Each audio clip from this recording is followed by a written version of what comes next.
আমার বাইকে মানে পার্কিংয়ে রাখছিলাম আমার বাইক। পার্কিংয়ে রাখার পর দেন হচ্ছে কি হয়েছে জানেন,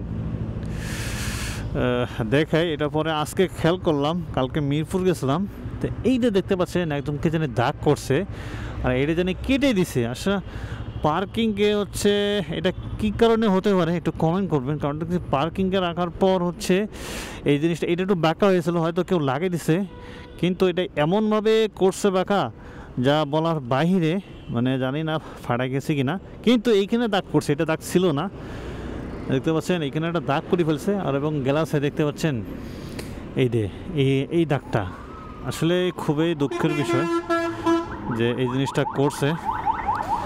জানি না কোন ভদ্রলোক এই কাজটা করলো আমার বাইকের সঙ্গে, তো এই অবস্থা, কষ্ট লাগতেছে খুব, মানে বাইকের এই জায়গাটা এরকম দেখার জন্য খুব কষ্ট লাগতেছে যে কী জন্য এটা করলো। সে আমারে মারতো বা আঘাত করতো সমস্যা নাই, কিন্তু এই জিনিসটা করার ক্ষেত্রে আমার খুব খারাপ লাগছে। ভাই কী জন্য এই কাজটা করলা, আমারে আঘাত করতা, যেটা হোক। আর এইখানে এটাকে জাতীয় ও উন্মুক্ত বিশ্ববিদ্যালয়ের সামনে দাঁড়িয়েছি, যেটা হোক আজকে খেয়াল করলাম এটা, মানে সকালবেলা যখন বাইকটা বাইর করি তখন খেয়াল করছি।